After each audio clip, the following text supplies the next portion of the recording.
Muito bom dia a todos. E como é de praxe, todo sábado, todos os sábados, estamos aqui. Tomei a decisão de tomar este espaço de reflexão, uma reflexão pública para os palopes, para os países africanos de expressão portuguesa, em temas que nos são comuns, em apelo à grande urgência que nós temos em lutarmos pela união federativa de nossa irmandade e linguística dos países da lusofonia.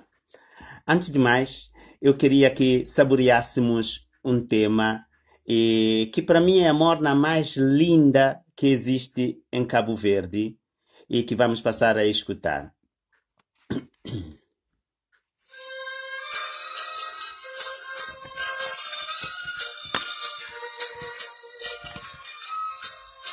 Paulino Vieira é um dos grandes músicos do nosso Cabo Verde e que marcou a morna na sua mais profunda essência.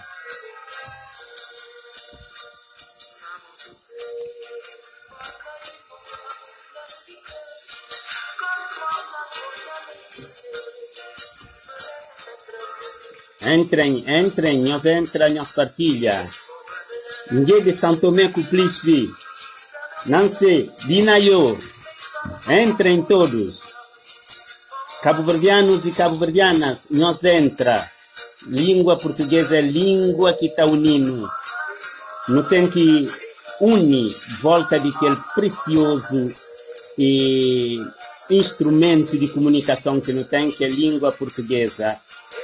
Não obstante, não tem que valorizar a nossa língua nacional, como a língua nacional que retrata a identidade, de facto, de nosso povo. Mas, no língua portuguesa, que é língua de oportunidade para nossos filhos e filhas. Não saboreia que morna que se toca ali de Paulino Vieira.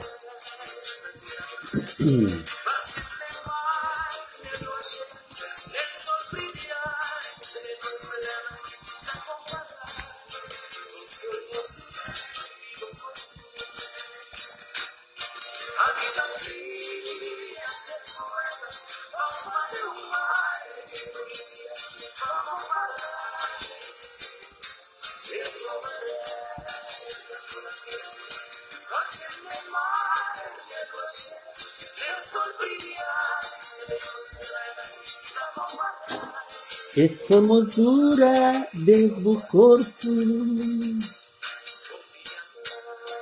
segredos meios sem maldade, boa formosa cheivada, toma teu sorriso inocente.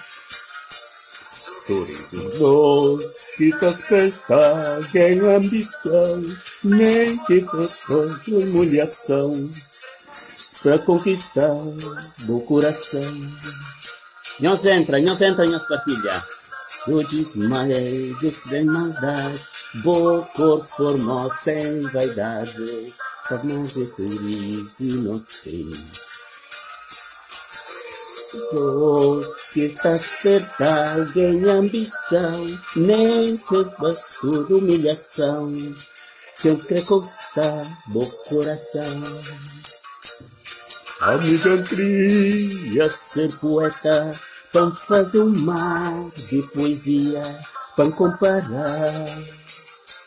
É boa beleza de natureza, ante nem mar, nem lua cheia, nem sofrida, nem lua serena, para comparar. A formosura desde o corpo. A mim cresce em canta e não está dando culata dele. Não vou usar cantar publicamente, não.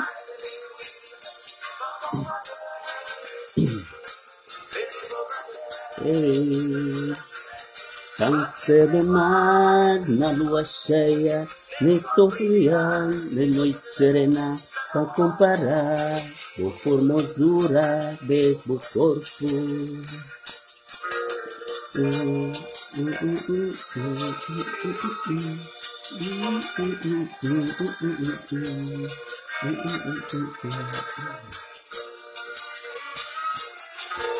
Muito bem, sejam bem-vindos a todos a este programa de partilha de um voluntariado reflexivo.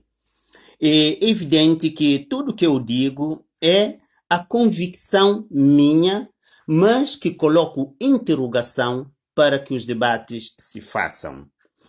E chegou o tempo em que nós temos que lançar reflexões e valorizando ou incitando a criação de espaços contraditórios, de espaços de críticas construtivas, para que de facto possamos avançar.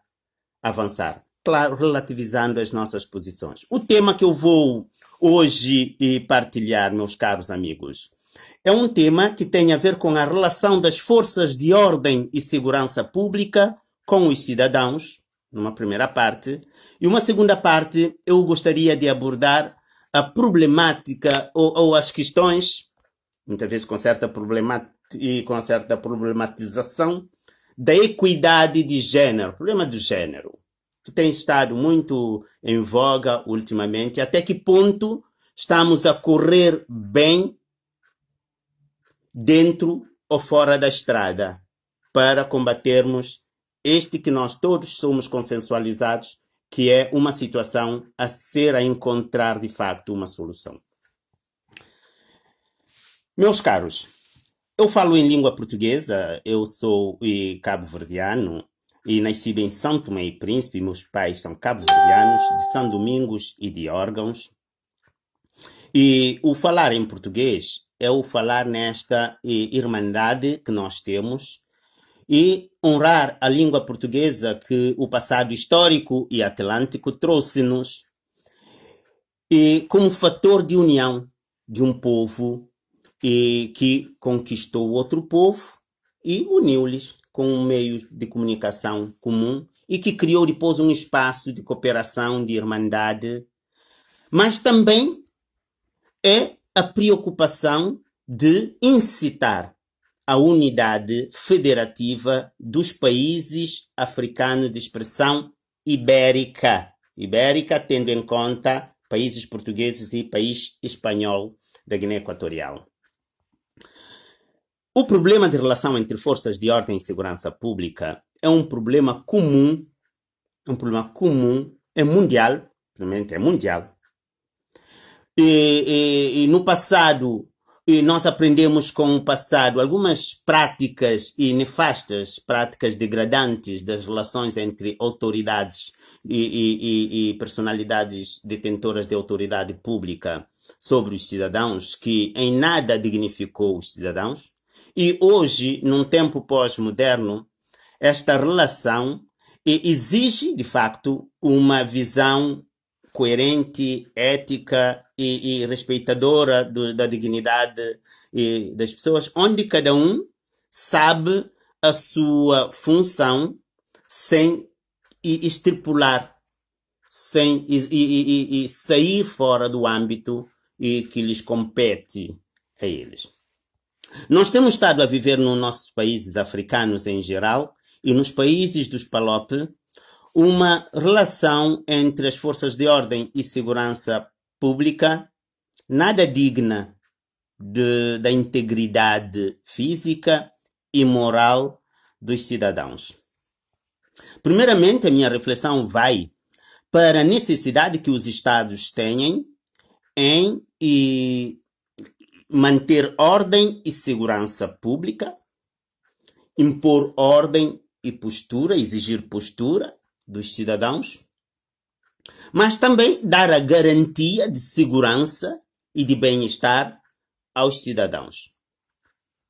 A administração pública, como eu digo sempre, como nós aprendemos nas universidades europeias, americanas, agora em África, nas nossas universidades, a administração pública tem regras e tem princípios próprios.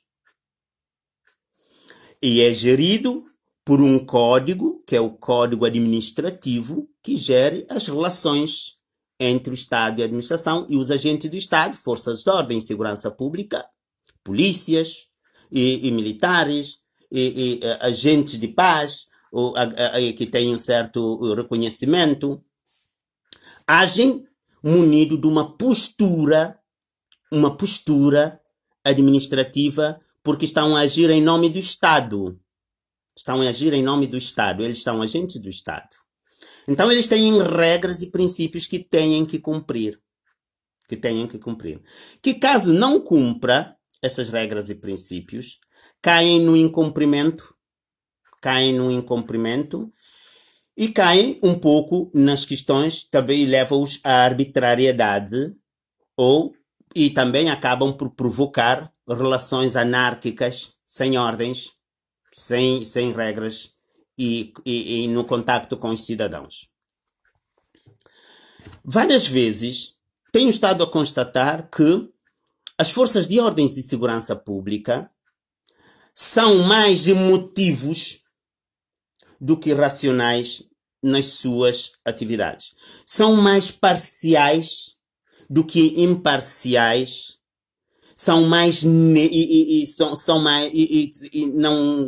agem com neutralidade devida de que deviam agir. Daí a provocação de conflitos. Os agentes da ordem e segurança pública são submetidos às normas e os princípios constitucionais garantidores de direitos, liberdades, garantias dos cidadãos, mas garantidores da dignidade física, moral, humana e integridade também. E neste sentido. Fico para já ponho de lado os agentes da administração pública, as forças de ordem e segurança pública, e concentro-me nos cidadãos. Nós, os cidadãos, temos que ser obedientes às leis existentes. Todos temos que ser obedientes às leis existentes. E temos direito, e o dever também, não é? De respeitarmos as autoridades do país. E essa relação entre autoridade e administração pública é uma relação que se faz fácil a um certo procedimento. Procedimento é a forma como se deve agir para e provocar um impacto administrativo e um ato, para fazer com que o ato administrativo se efetiva. O procedimento é a forma como procedemos, ou seja, a administração pública procede, ou seja, deve agir para executar, notificar, executar um ato administrativo. E ato administrativo também dos cidadãos para a administração pública começa com um requerimento, um pedido, e esse pedido tem que ser tratado de acordo com certos procedimentos internos, até chegar o momento de o cidadão obter a resposta dos seus pedidos, das suas inquietações. Meus caros, nós estamos a viver uma situação, tanto em Cabo Verde, Angola, em Santo Tomé, em muitos outros países africanos, onde a relação entre administração pública, Estado e os cidadãos está a sofrer de um vazio, tem um vazio no meio, uma lacuna no meio dessa linha de assertividade relacional ou de coabitação relacional entre a autoridade que age em nome do Estado e os cidadãos que obedecem e cumprem as leis na perspectiva de direitos e deveres, porque o direito e o dever caminham juntos. A força de ordem e segurança pública não são juízes, os polícias não são juízes. Ou seja, os polícias, as forças policiais não podem sancionar, condenar, e quem tem autoridade para fazer são os tribunais. É por isso que Os polícias, as forças de ordem e segurança pública agem mediante um mandato. Um mandato. E é uma figura que, em termos administrativos, né, tem a legitimidade vinda da ordem que executa a lei, não é? Dos tribunais, né? Para poder notificar cidadãos e fazer com que a ordem judicial seja cumprida.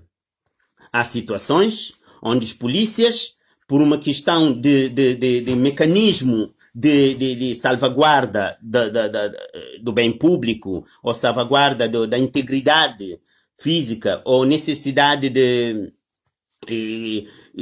pessoa que mecanismo de defesa e pessoas apanhadas em ato voilà, num ato que suscetível de provocar grandes danos maior, então as forças de ordem têm que agir e coagir esta situação para que não haja mais danos e, no entanto, tem que submeter esta situação aos juízes, aos tribunais que são competentes para tomar a decisão e dar medidas de coação, impor medidas de coação ou de sanção ao prevaricador, à pessoa que está o arguido, que é o arguido a partir do momento que a pessoa é presa, é privada da liberdade, né? A pessoa é arguida, está no sentido na posição do arguido e que todas outras situações, esse arguido tem direito e tem deveres, nomeadamente do direito de ser protegido e assistido por um advogado, que tem de estar sempre, os tribunais têm advogados de permanência, que assiste esse indivíduo, logo que é privado da liberdade, ele tem direito a ser assistido. Pegos, uma vez que as polícias encontram as pessoas numa situação de flagrante, num roubo ou na tentativa aí os polícias têm todo o mecanismo de neutralizar a situação, né?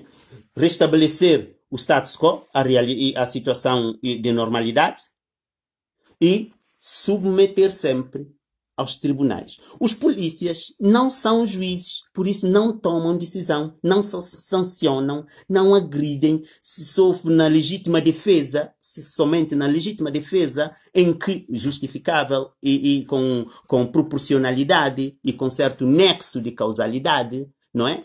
Somente nestes aspectos é que os polícias podem agir, porque é uma situação flagrante e é uma situação de mecanismo de autodefesa e de proteção de bem comum e de proteção de vida alheia.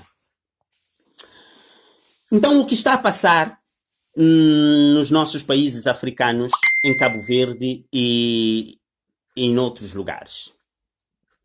Há algo que está a falhar, talvez uma questão de formação ou informação, ou uma questão de autocontrolo, autodomínio, que tem a ver também com outros aspectos de formação paracurricular, para além do currículo, né? Em que a nossa força de ordem e segurança pública tem necessidade de ter uma postura de agentes do Estado, de agentes de manutenção de ordem e de segurança pública.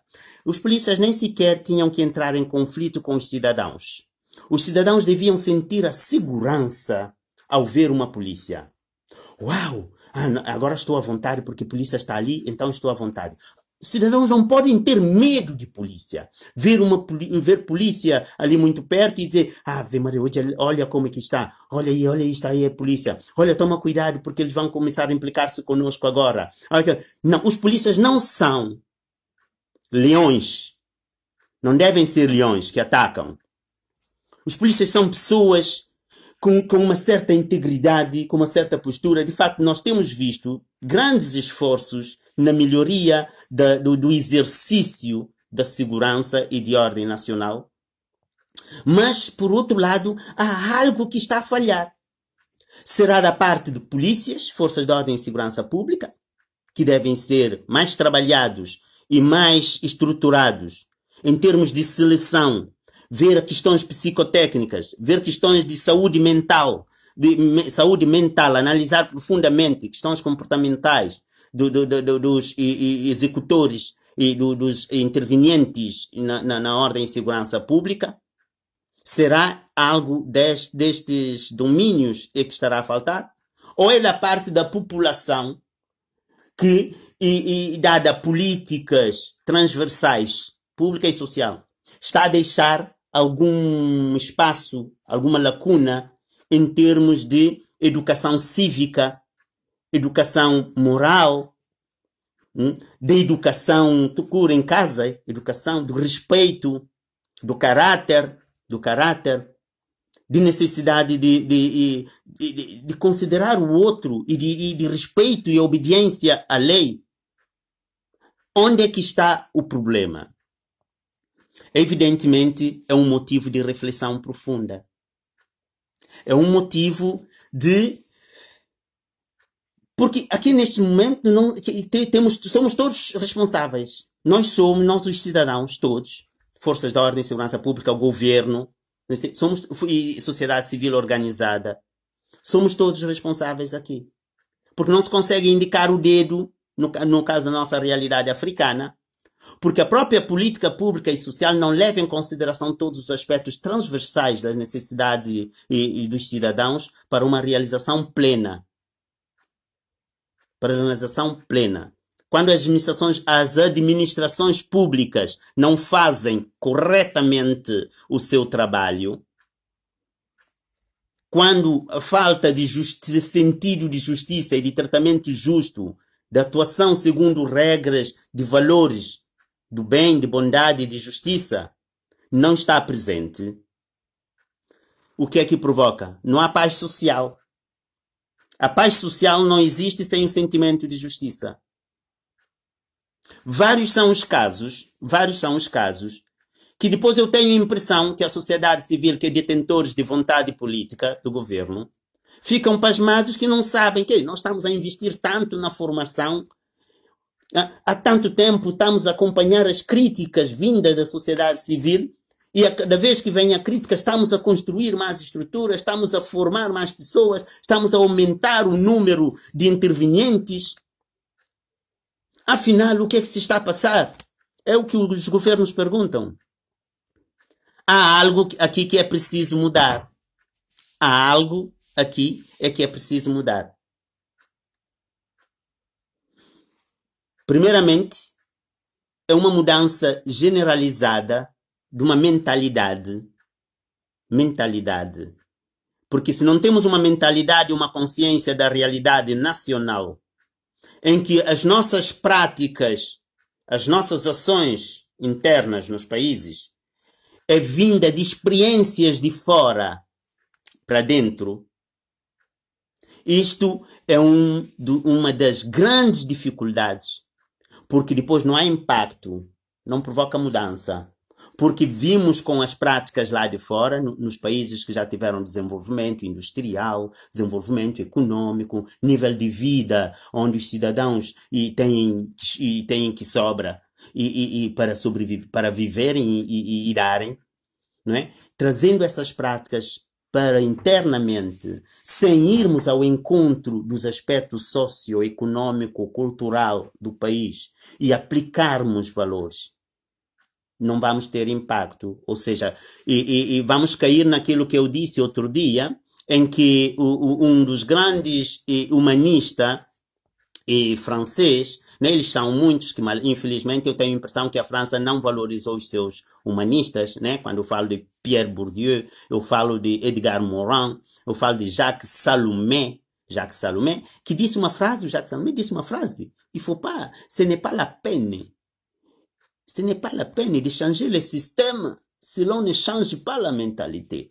Sabe, e quer dizer, não vale a pena, senhores governantes dos PALOPes, senhores membros do governo, senhores secretários de Estado, institutos públicos, políticas do associativismo nacionais.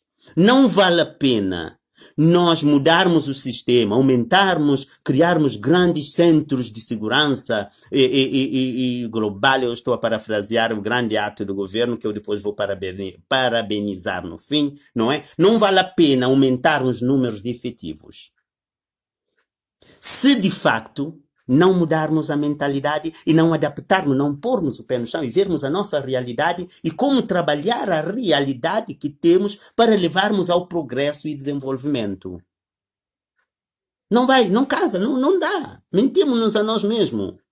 Fazemos grandes orçamentos, gastamos grandes meios e financeiros, pomos ali pessoal, mas se não deixarmos a terra e vermos a realidade e partirmos, de facto, da realidade que nós temos para impormos um desenvolvimento sólido, estrutural, duradouro, inclusivo, sem deixar ninguém de fora. Aí sim, aí vamos longe. Aí vamos bem longe. Mas caso contrário, meus caros amigos, meus caros irmãos e irmãs, pais e mães, avós e avós, filhos e filhas, netos, que ainda, de certeza absoluta, vão se desenvolver e vão encontrar um país próspero, eu acredito. Caso não mudemos da mentalidade, não vamos longe. Ficamos estagnados. Ficamos ali parados. Então, há uma necessidade enorme de trabalharmos as nossas populações. Há pessoas, quer dizer, a política, quando não está integrada, quando não está em network, as intervenções do governo em network, em ligação. Por exemplo, o Ministério de Segurança Social não deve estar a trabalhar isolado, ignorando o Ministério das Finanças, ignorando o Ministério da Economia, ignorando o ambiente, ignorando a juventude, ignorando a inclusão social. Não pode, tem que estar interligado. A política da saúde não pode ignorar o bem-estar social das pessoas, porque muitas vezes é o social que está a dar problema a dificuldade social, econômica social que está a dar problema na saúde.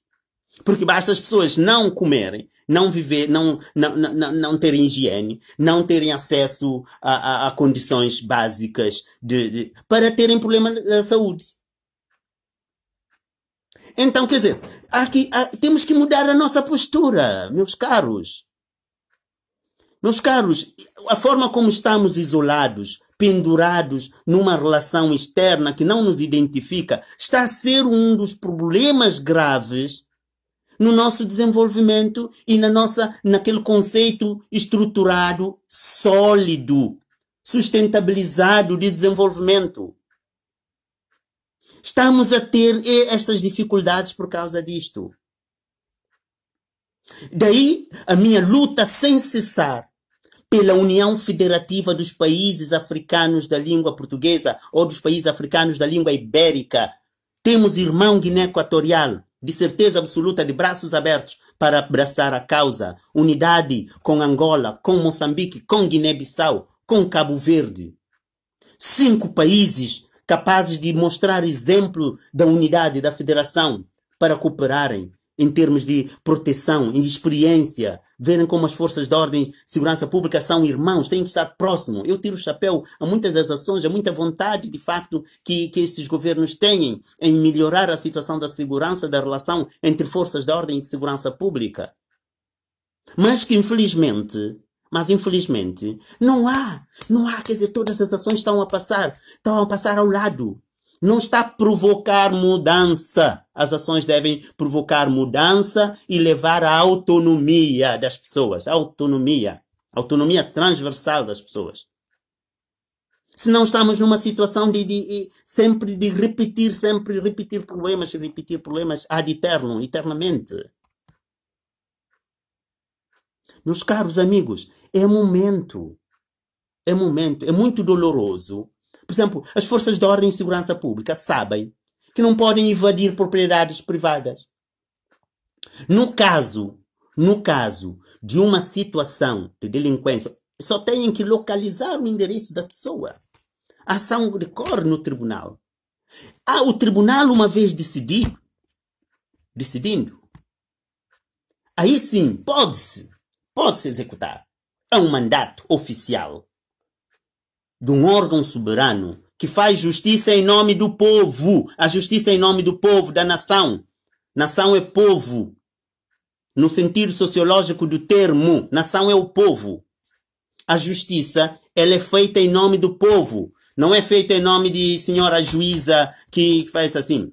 Há que acabar com esse sentido de impunidade, porque o que se está aqui, um dos grandes problemas que está aqui neste aspecto aqui também de dificuldade relacional, é o grande sentido de impunidade que existe, o grande sentido de impunidade que existe nas nossas forças de ordem e segurança pública, nos nossos autores e de justiça, e todos os que são munidos de uma autoridade estadual, oficial do Estado. Há uma percepção de um sentimento de impunidade, ou seja, pessoas que pensam que estão acima da lei. Aí isto é muito grave. Isto é muitíssimo grave. É muito grave. Porque se de facto essas pessoas não têm uma estrutura supra que os enquadra, os disciplina, os moraliza, os apoie também, lhes deem, ajudem-lhes a ter informação ou mais informações para fazerem de uma forma eficaz e eficiente as suas atividades. Se não for desta forma, nós continuaremos, meus caros, eternamente numa situação de lamentos. E isto faz mal. Isso faz mal quando uma sociedade que está numa situação já dramática e que precisa de resiliência, uma política pública e social resiliente, que tira a pessoa da situação dramática em que está e que dê à pessoa a oportunidade de sentir em paz, felicidade, bem-estar. Se não formos capazes de fazermos isto, 45 a quase meio século de países livres e independentes, se diz soberano, se não formos capazes de fazer isto, meus caros, onde é que nós vamos? Onde é que nós vamos? Por isso há necessidade, sim, de ter órgãos que sancionem, que controlem as várias organizações, institutos públicos intervenientes em nome do Estado. Os tribunais têm um Conselho Superior de Magistratura. Esse Conselho Superior de Magistratura tem que criar mecanismos de formação ética, formação procedimental, formação em termos de sentido do justo, sem esquecer o sentido do bem e da bondade. Estas 3 frases que resumem o direito. As forças de ordem e segurança pública têm que ter uma supra-organização, que julgue, que discipline, que discipline as suas ações, que ajude-lhes no enquadramento. Caso um cidadão queira participar contra a polícia, hierarquicamente faz a queixa a esse organismo que sanciona as ações de polícia para combater a impunidade. O problema do fundo é a impunidade. Há uma impunidade sem cessar nas nossas forças de ordem e segurança pública, apesar de grandes esforços. Por vezes é uma situação de necessidade de ajuda também, ajuda psicológica. A forma como muitas vezes horas e horas estão fora na rua, têm vida, têm famílias. Talvez isto seja fatores de perturbação. Questão mentalidade também. Será que alguns estão no mundo de estupefaciente, de consumação? Poderá ser. Questão de saúde mental também. Qual é a preparação mental que a pessoa tem? A vocação certa, de facto, de ser polícia. Eu não sou polícia para estar a andar com raiva, não sei o quê, para pegar pessoas à bruta, como muitos países europeus fazem, e logo que encontram pessoas africanas ou árabes, e já começam a... Como que é uma pessoa que está a fazer o seu trabalho obrigatório? Hã? Como que é uma pessoa que não tem amor por aquilo que faz? Ou desenvolveu o sentido da grosseria, da imposição e da força sem o sentido do amor, da compaixão. Eu peço, por favor, não liguem, por favor, não me liguem, tá bem? E o amor e da compaixão para,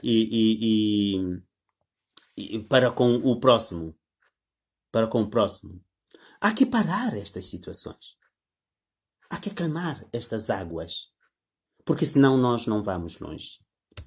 Por isso, eu gostaria aqui de apelar a todos, para de facto estarmos atentos ao que realmente está a acontecer com a nossa sociedade. Porque de facto, há algo que precisa ser corrigida. Há algo que não está correto. Esta é a primeira parte da minha intervenção. Eu lamento muito que cortou ali por causa da chamada que fizeram. Mas, para concluir, eu só queria dar os parabéns, parabenizar aqui muito publicamente o progresso em termos de segurança que tem se verificado agora em muitos países e, sobretudo, Cabo Verde, que criou um mecanismo de segurança global para, de facto, dar garantia de segurança às populações a nível urbano, mas é preciso também mecanismos nos interiores do país para que, de facto, as pessoas usufruam das noites, dos momentos sem medo, porque no país, a partir das 19h30, 20 horas, praticamente as pessoas têm medo de saírem nas ruas. E um país tão bonito, um país assim, mas por que esse medo tem que existir? O que é que está a falhar? O que é que está a falhar?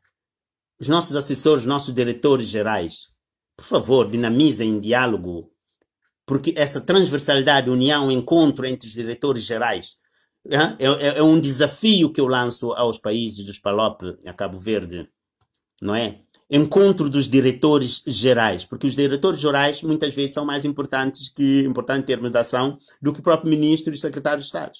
São eles que fazem a política. No entanto, desde a pandemia, não se ouve falar essa gente. Não se ouve falar. Há necessidade dos diretores gerais se reunirem, e porque a responsabilidade é deles. O povo está de olhos abertos. O povo está a ver quem realmente está a fazer e está a implementar essa vontade política de construção. Porque política não é para malandros, não é para bandidos. A política é construção da cidade. É ter acesso a coisa pública. Coisa pública é res pública. Res, rei. É a coisa do público. O dinheiro, os bens, os materiais que existem em nome do Estado, as orlas marítimas, tudo o que é natureza, o mar, o país inteiro é do público, é de Cabo Verde. Os carros disponíveis para o Estado, para o governo, é do público. É do público. Então esse sentido tem que existir. Então os diretores gerais, a começar por diretor-geral do Ministério do Interior, diretor-geral do Ministério da Inclusão Social, diretor-geral do Ministério da Saúde, diretor-geral do Ministério da Habitação e das tecnologias de informação e comunicação. Do trabalho. Todos os outros têm que se reunir para fazerem uma análise sistêmica, análise do sistema, uma análise sistêmica, para encontrar resposta concreta às necessidades reais do país, para rimar com os grandes discursos de sustentabilidade e de afirmação internacional que o país e honra que o país e vangloria-se de estar quase ao nível. Há necessidade disto. Há necessidade disto. Porque o governo, as suas ações têm que ser na transversalidade. A dignidade do povo é uma transversalidade de necessidades. Que não pode ser, porque se a pessoa tiver tudo, não tiver saúde, e se o aspecto de saúde não está a funcionar, não funciona, não é nada. Se tiver saúde, não tem habitação, não tem alimentação, como é possível ter saúde para já? É impossível. Então, há necessidade de uma reunião nacional a nível governamental. Nós somos ilhas, através de delegacias e delegados de cada aspecto das políticas públicas e sociais, para tentarem, de facto, tomarem consciência das vossas ações, primeiramente. Tomar consciência, o que é que eu estou a fazer? Afinal, para o que é que eu estou? Como é que está a implementação da minha política? Até que ponto o que nós estamos a dizer que temos implementados como política é algo real, primeiramente, e é algo global que toca a todos sem exceção? Até que ponto? Até que ponto a política da infância toca a todas as crianças de todas as ladeiras, de todos os cobons, de todos os fundos? Até que ponto?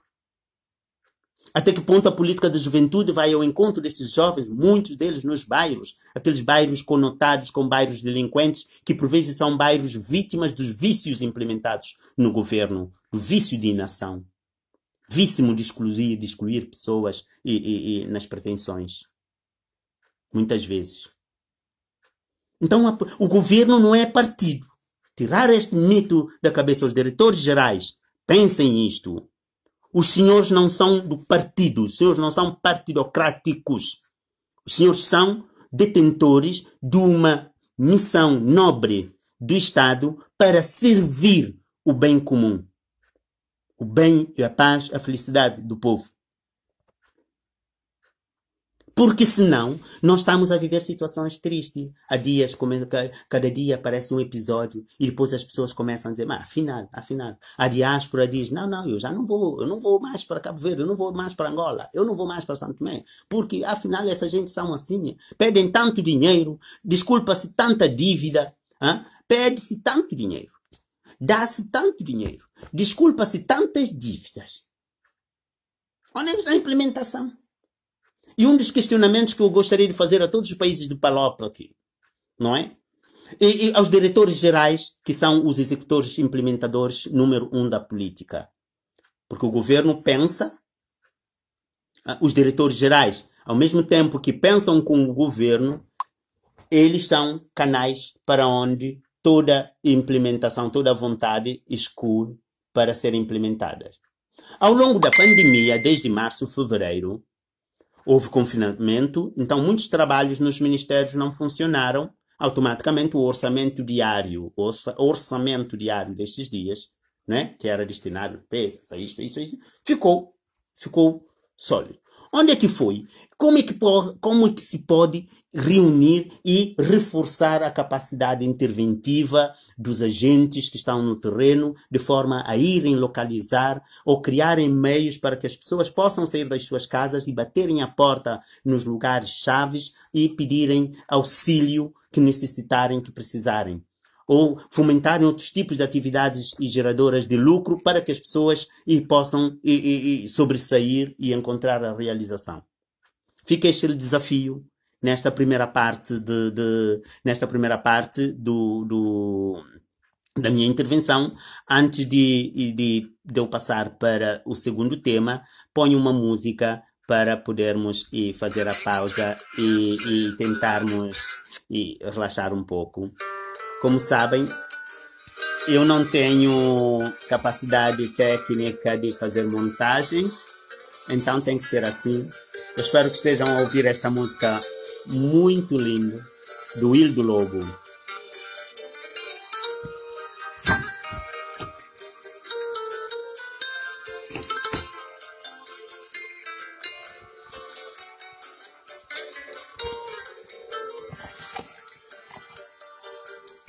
Coisa do coração, a mexer comigo.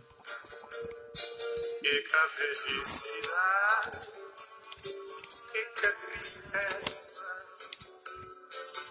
é luz de cada lugar, de cada O nosso segundo tema é problemática da equidade de gênero. Problema de gênero. Eu gostaria depois de deixar muitos questionamentos. Escutem esta música, saboriem esta música. Hildo Lobo.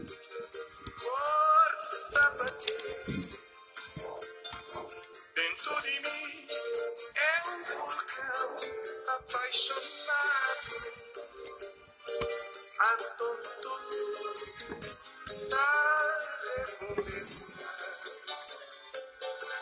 a cantar, a chorar dentro de mim. Coração tá batendo, forte tá batendo. Dentro de mim é vulcão apaixonado. A tudo tá recomeçar, a cantar, a chorar de dia. Jantiga de gente, cara de morrer. Exatamente. Foi simplesmente alguns minutos para nos descontrairmos e para retomarmos o segundo tema. Partilhem o vídeo, se entenderem que devem partilhar. Eu faço e depois partilharei nas páginas.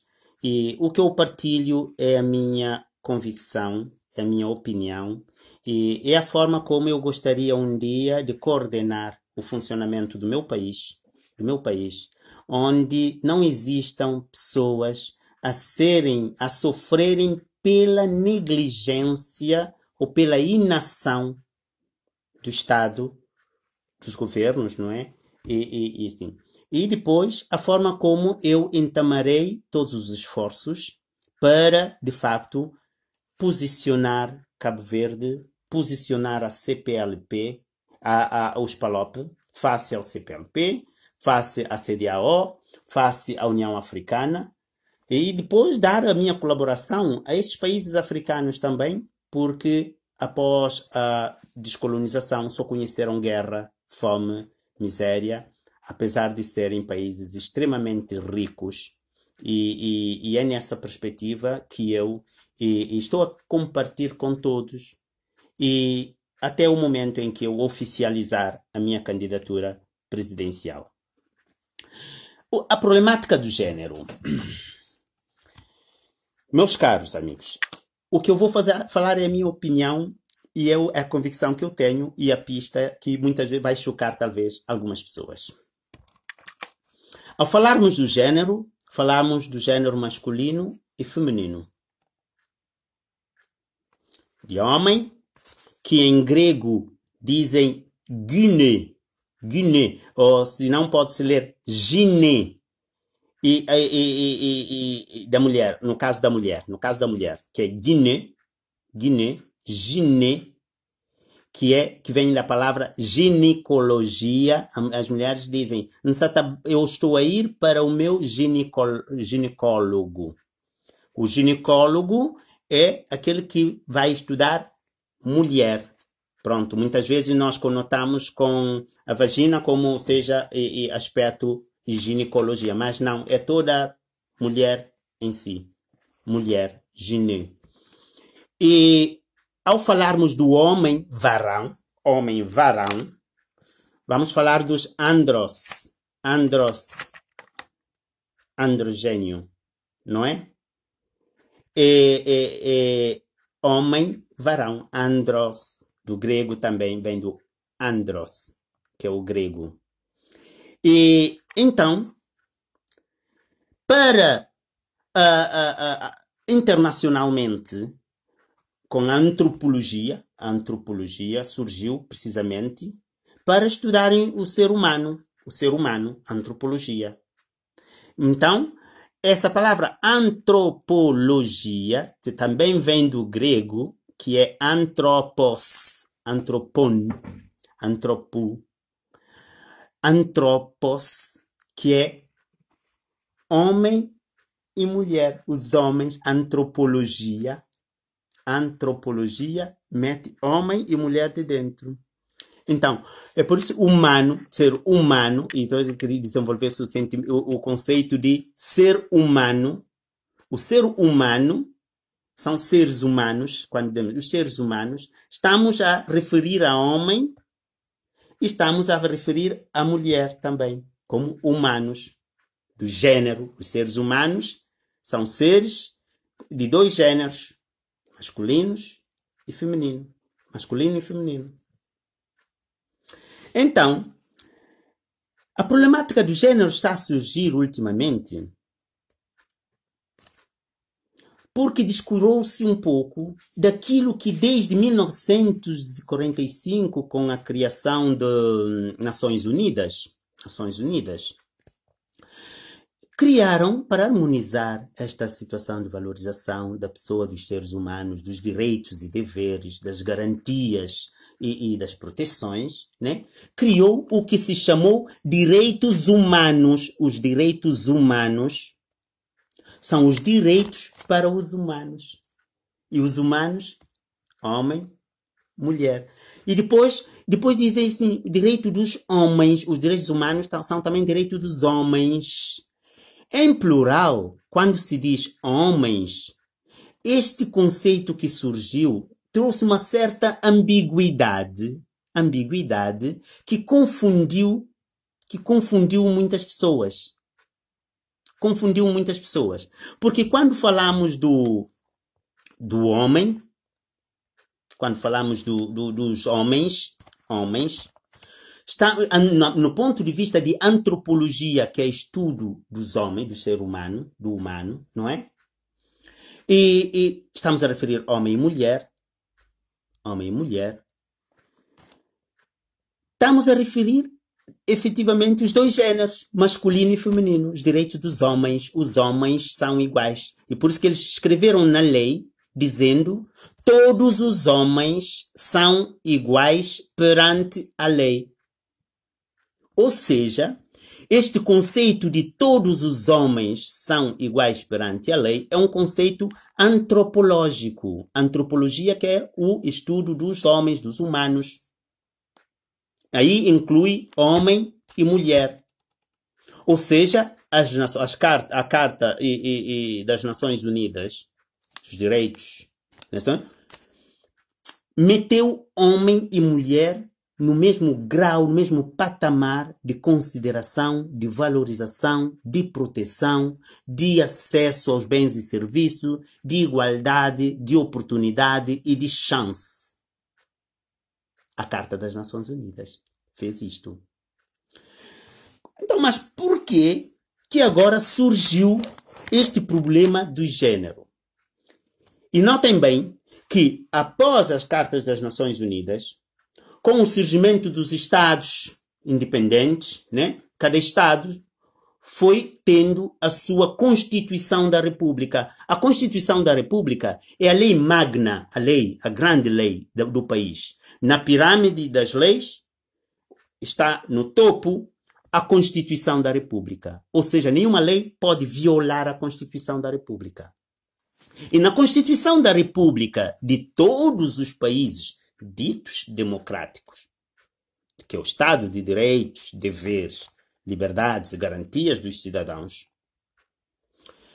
está escrito, inspirado na Carta das Nações Unidas: todos os homens são iguais perante a lei e ninguém pode ser discriminado, prejudicado pelo facto da sua origem, do seu gênero, da sua nacionalidade, da sua, enfim, convicção política, filosófica, religiosa e da sua preferência sexual. Está muito bem explícito que em termos formal, quando eu digo formal em termos da escrita, que se formos ler o espírito dessa lei, não vemos onde que o homem e a mulher poderá ser tratado diferentemente ou discriminado em nenhum país. Em nenhum país. Então, o que é que fez as Nações Unidas? Eu vou caricaturizar um pouco, brincando um pouco. Face a toda esta realidade muito linda, onde não há hipótese mesmo para que as mulheres sejam discriminadas, sejam postas de lado, sejam maltratadas e que está tudo bem claro, certo dia nas Nações Unidas, talvez numa noite de insônia, apareceu uma das primeiras mulheres que teve acesso às Nações Unidas ali para falar, diz, atenção, eu gostaria de dizer uma coisa. Já desde 1945, com a criação da ONU, eu tenho estado aqui nesta casa nas Nações Unidas, ouvindo falar sempre dos direitos dos homens e nunca falam nos direitos das mulheres. Evidentemente eu estou a brincar, né? Estou a caricaturizar. Ou seja, a pessoa ignora que o direito dos homens é um direito na perspectiva antropológica, não é? Do termo antropólogos, estudo dos homens, que abarca homens e mulheres. É por isso que dizem direito dos homens, Carta das Nações Unidas e Carta dos Direitos dos Homens. Direito dos homens. Que significa homem e mulher. Então, a ONU decidiu criar a ONU Mulher. ONU Mulher. Como que as mulheres não estão mais contempladas naquela grande iniciativa de Carta dos Direitos dos Homens, direitos homem e mulher. Isto acabou por atrapalhar e criar várias intervenções fóbicas de medo e várias narrativas de verem tudo e como situação de diferença homem e mulher. E colocaram homem e mulher num espírito de competitividade e obscura, porque no facto de uma certa ignorância, é o desconhecimento, e quando se fala ignorância não é pejorativo, ignoros é pessoas que não conhecem, né? Que não têm informação, né? Com uma certa ignorância, ignoraram que tantas Nações Unidas como os países Estados democráticos têm leis que dão garantia de igualdade a homem e mulher sem distinção. Para mim, homem e mulher não tem diferença. Tem diferença nos aspectos genitais, mas é complementaridade, não é? Mas, então, o que é que fizeram? Acabaram por perturbar tudo, criando clivagens, em vez de exigirem que as instituições democráticas do Estado funcionem, agravaram ainda mais a situação, criando mecanismos legais que, de uma certa forma, contraria fundamentos das cartas magnas que existem. Uma mulher nunca pode ser discriminada em nenhum aspecto da sociedade, da vida do dia a dia, à luz da Carta das Nações Unidas, à luz da Constituição e dos países ditos democráticos. Nunca. E se uma mulher se sentir discriminada, onde é que ela tem que ir? Ela tem que ir a fazer uma queixa ao tribunal. E os tribunais têm que fazer o seu trabalho. E isto vai ser jurisprudência educativa. Nem tinha que ser jurisprudência, é só um alerta, porque os tribunais são sensíveis, são pessoas que se consideram idônea, que se considera com faculdade interpretativa do espírito da lei para executar convenientemente a lei. Senão não vale a pena estar ali no tribunal. Evidentemente, a nossa sociedade, que foi muito elitista e tentou criar tudo baseado em conivências, em preferências e tal, acabaram, de facto, muitas vezes de pôr de lado muitos aspectos do enriquecimento profissional que traria uma enorme dignidade ao funcionamento das instituições democráticas do Estado. Infelizmente, não é? Então, onde é que nós ficamos aqui? Ficamos num patamar onde, em vez de educar as instituições, os profissionais agentes do Estado, agentes da ordem e segurança pública, agentes e executores da justiça, institutos públicos, organizações da sociedade civil, em vez de optarem pela educação e mudança de mentalidade e honrar as cartas das Nações Unidas e as constituições do país e permitir uma sociedade pacífica e depois fazer emergir a meritocracia, a competência real, a competência, o conhecimento, porque, e depois eu vou falar o porquê que eu falo da competência e a meritocracia, não é? Não. Criou-se uma ONU Mulher e uma teoria do gênero, que de um certo aspecto tem estado a perturbar enormemente o normal funcionamento das instituições democráticas e tem estado também a perturbar as nossas crianças nas suas evoluções naturais e nas suas definições enquanto homem, enquanto mulher, enquanto masculino, enquanto feminino e que está com indícios de repercussões futuras assim muito grave. Evidentemente, meus caros amigos, é a minha convicção, é a minha leitura, eu ponho uma interrogação para que nos debatamos. Posto isto, eu venho e por um outro aspecto, de facto, porque falei no respeito, falei na meritocracia. Eu venho para questões de leis que surgiram de equidade de gênero. Lei de equidade de gênero. Essa lei de equidade de gênero não é nada mais, nada menos do que o que está na Carta das Nações Unidas dos Direitos dos Humanos, Carta dos Direitos Humanos das Nações Unidas, Convenção Europeia dos Direitos Humanos, né? E nas constituições do país. Na Constituição do país. E está também na inação ou no desfuncionamento das instituições públicas do Estado face a este valor. Não está essa lei que criou-se, a lei da paridade, é uma espécie de ignorância do que de facto existe, cuja leitura fundamental e profunda não se fez. Porque com esta lei da equidade de gênero que surgiu, né?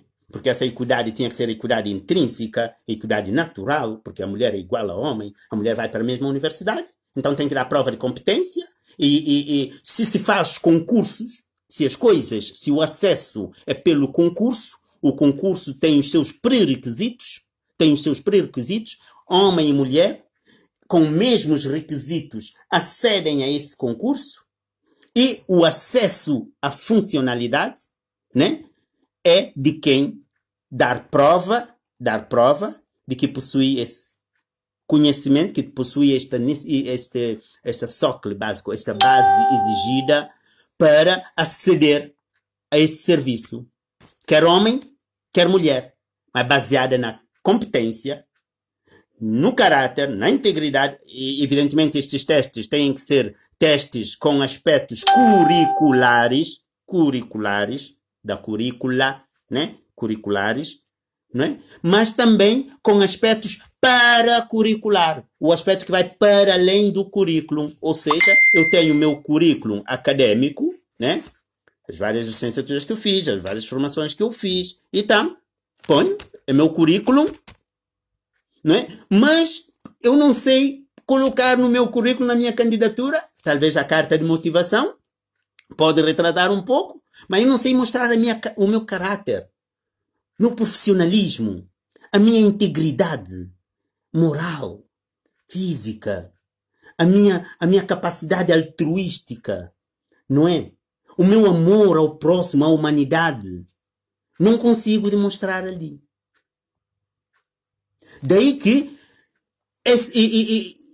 o meu posicionamento é que a ONU Mulher tem sido um fator de perturbação do normal funcionamento das sociedades em geral, porque de uma certa forma está a correr bem, mas fora da estrada. Está a correr bem, mas fora da estrada.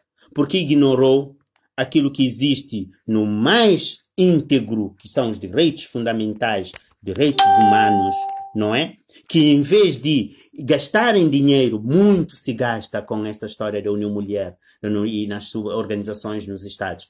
Em vez de gastar aquilo, implementar uma educação, uma conscientização, uma espécie de consciência smart, como hoje em dia tem uma grande pessoa amiga que tem estado nesta narrativa desejosa dos grandes estados que querem se desenvolver, não é? E nesta consciência smart, de facto, de educação profunda, de ver que, de facto, as Cartas das Nações Unidas, as constituições dos países, leis fundamentais, né, que o homem e a mulher é igual na sua essência, né, que a meritocracia e a competência deve primar nas questões do acesso. Nós vimos, por exemplo, o que aconteceu nas eleições locais, onde a meritocracia, a motivação, a vocação, a competência, a seriedade no acesso às listas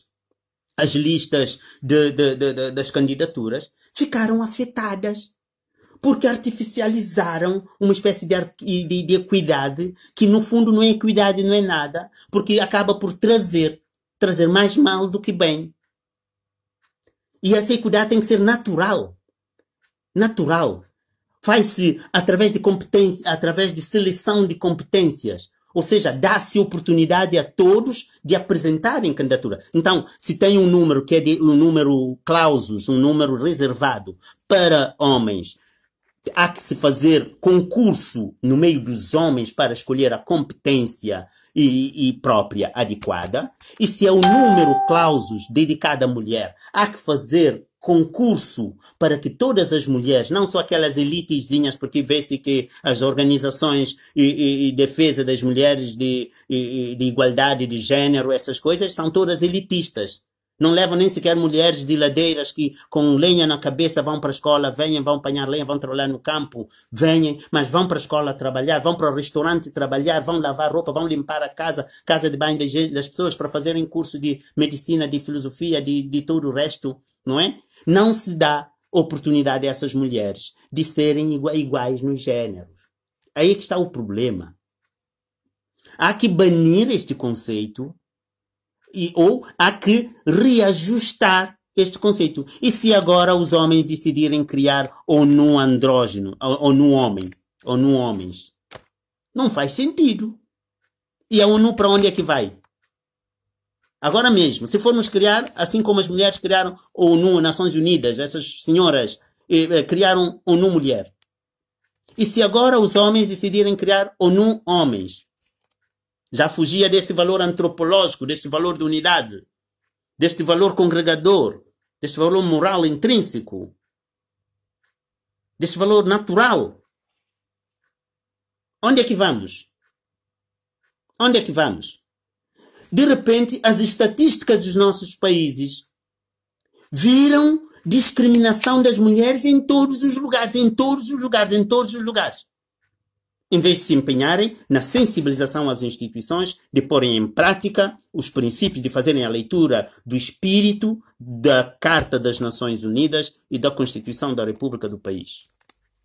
E permitirem que as crianças desenvolvam naturalmente, que o valor da família se preserve, o valor de solidariedade, a mulher é mulher, homem é homem, e acesso às profissões.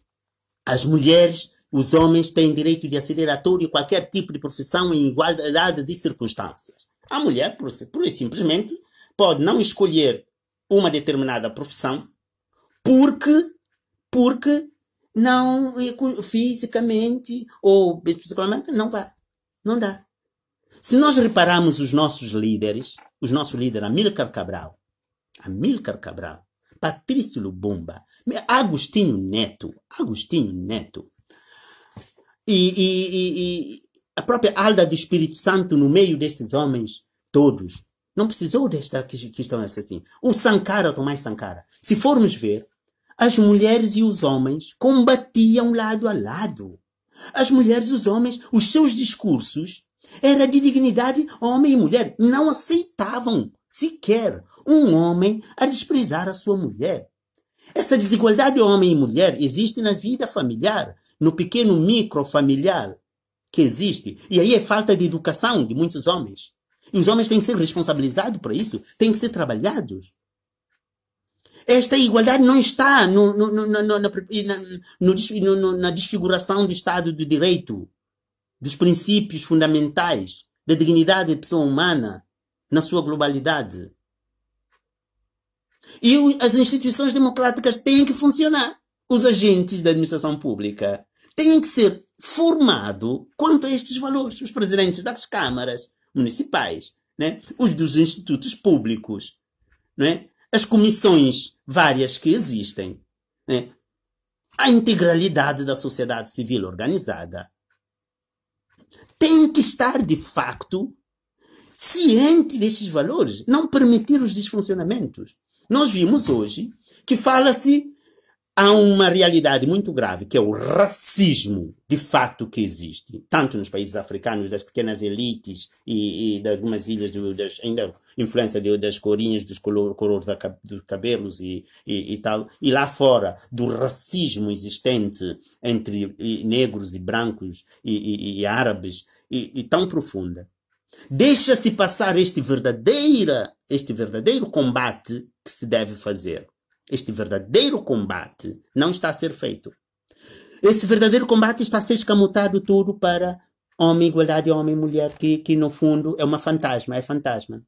Vimos agora uma cabo-verdiana que foi eleita, viva Cabo Verde, não é? E ministra em França, ministra de Igualdade de Gênero, enquanto que o verdadeiro racismo não está no gênero, porque as próprias mulheres africanas estão a ser ultra discriminadas. Nos países nossos africanos aqui, as de campo, as que vão trabalhar nas ladeiras, não são levadas em consideração. Não são levadas em consideração. Eles falam de uma igualdade, mas das meninas elites, das bonitinhas que estão ali. Não é? Então, em vez de se direcionar face ao valor da única raça, que é a raça humana, permitindo um princípio de igualdade, oportunidade e chance entre todos da diversidade humana, está-se a fechar os olhos ao real problema, que é discriminação racial, cultural, social e intelectual de negros, homens, mulheres e brancos, de árabes, homens, mulheres e pretos, e que tudo está a passar ao lado. Está a passar ao lado o verdadeiro combate. Para onde começar? Esta é minha convicção. Por isso, uma das grandes mudanças que penso efetivamente necessário fazer através do Ministério da Educação, é banir o conceito do gênero na estrutura democrática do Estado e implementar a política da igualdade, oportunidade, chance, salvaguardando o valor do respeito, meritocracia, competência para todos e qualquer um dentro da sociedade. Porque senão estamos a nos perder. A própria mulher fica fragilizada com esta estrutura, ou não mulher, ai nós as mulheres, nossas mulheres. Agora, mulheres poderosas, empoderamento de mulher. Quando é que mulher pode ser empoderada sem um marido ao lado? Quando? É provocar desordem muitas vezes no marido, nos casais. Nunca teve tanto conflito, nunca teve tanto o feminicídio. O feminicídio é homem a matar a mulher. Nunca houve tanto como após a criação da ONU Mulher. Como? Criou-se tanta situação de psicose mesmo, psicose de tantas coisas. Porque as instituições não funcionaram. As instituições não funcionam. Se as instituições funcionassem e as mulheres pusessem queixa cada vez que fossem discriminadas, fizessem uma queixa, e que os juízes são obrigados, os tribunais são obrigados de fazerem os seus trabalhos, implementarem de facto uma correção global na sociedade, tudo isto, às tantas, poderia ter sido diferente. A minha opinião. E eu ponho interrogação para que o debate se faça.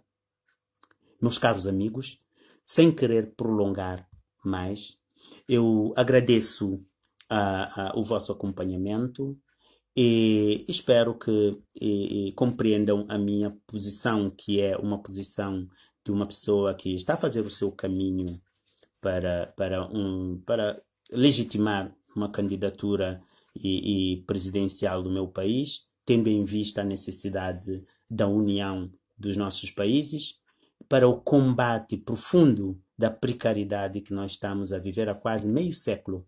Há quase meio século estamos a viver uma precariedade sem cessar. Estamos engajados em tipos de acordos de cooperação, mas que aparentemente serve somente uma parte da elite nacional e a maioria da população vive no limiar da pobreza. E nós não podemos deixar isto. E eu estarei disponível a trabalhar pela unidade federativa dos países dos PALOP. Nós vamos conseguir.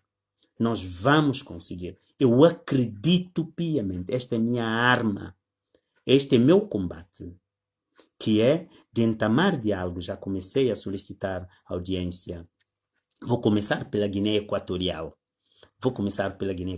Graças a Deus não tenho problema linguístico. Claro, falo de uma forma afro-linguística, mas vou começar pela Guiné Equatorial. Espero encontrar o governo angolano. Espero encontrar o governo de São Tomé e Príncipe, terra onde eu nasci. Espero encontrar o governo da Guiné-Bissau, de Moçambique, para depois falar com o governo de Cabo Verde, meu país. E apelo a todos que possam fazer esforços para que este diálogo se concretize. Apelo aos jovens todos dos PALOP que queiram integrar a equipa comigo, que manifestem essa vontade.